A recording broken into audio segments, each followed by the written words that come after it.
I think everybody knows that Joe was a deeply brilliant man, and as I got to know him a little more, I got to confess to him that I didn't sometimes understand half the things he had to say at this conference. He took it all in good humor, and when I saw Joe last, about a year ago at this very conference, I said to him that I was frightened that in fact I was beginning to understand almost all of what he had to say. Again, taking it with a good sense of humor, and let me know in no uncertain terms that there was still hope for me yet. Joe was a wonderful man and deeply missed. I met Joe Alhadeff about 20 years ago at one of the early IAPP conferences in Washington, D.C. I was sitting in a session, and at the Q&A time, a fella got up to the mic and asked a super insightful, very articulate and pointed question. And clearly he was more versed on the topic, which I can't remember now, than the panelists were. And I jumped up from my seat in that moment and walked straight over to that guy, knowing I had to know this person. Introduced myself to Joe Alhadeff, and from that introduction blossomed a 20-year friendship where we talked about his crazy flight schedule and his trips to Europe and his amazing work at the OECD and the U.S. Council. Joe was unbelievably smart, as we all know. He was also unbelievably deep and true and loyal and an amazing friend.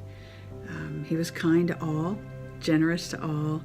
He had a huge impact on our field. He rationalized conversations, and he also could be quite tactical. I miss you terribly, Joe, and I celebrate you vigorously. Here's to Joe. Hi, everybody. This is Peter Lefkowitz.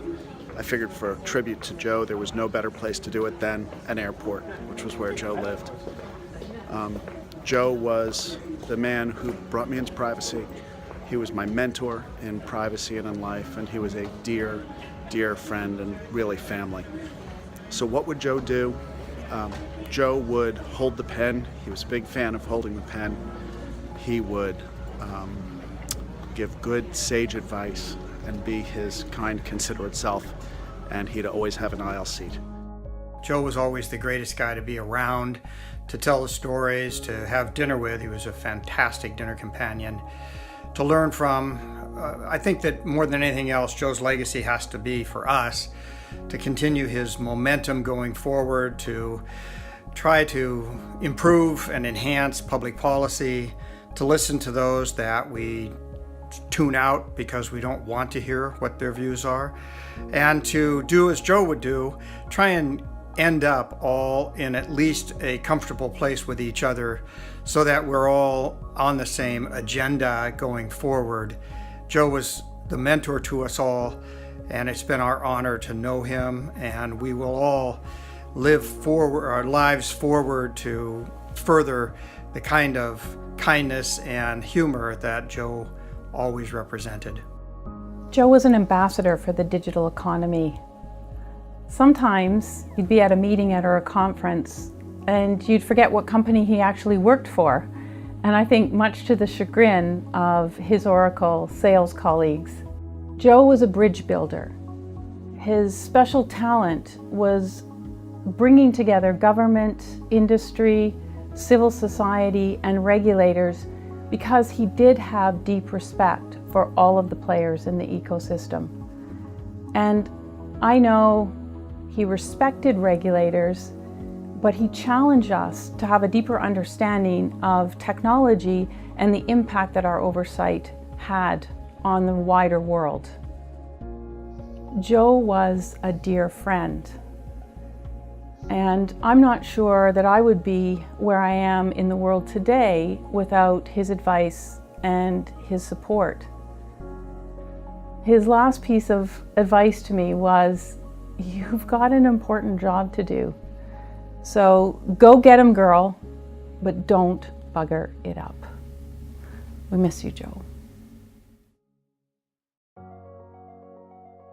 The importance of governance and the importance of looking at the ecosystem approach to how you manage privacy and security in context and in compliance, and looking at risk management frameworks and the processes, people, and technology that you have to deploy in order to make those work correctly. I think there is no single privacy issue, but rather the complexity of privacy issues. The concept of internet governance from the time of ICANN's founding to now, and the role of multi-stakeholderism in that, has changed dramatically and expanded dramatically, and we're now going through the maturity process. That shift from fighting for the concept to be accepted as a concept at all, where now we're trying to figure out what are the practical underpinnings of this concept. That's perhaps the historic shift, that maturing process that we're now witnessing, and it's a tremendously important one. Inclusion is one of the major topics, obviously, so how to make sure that people have access to technology, people have the skills to use technology, whether it's to bridge a gender divide, whether it's to bridge a knowledge divide, whether it's to bridge a technical divide, because it's not technology that becomes the failure, it's how you implement it, how you have skills to use it, and whether you can use it to capitalize on the opportunity you have.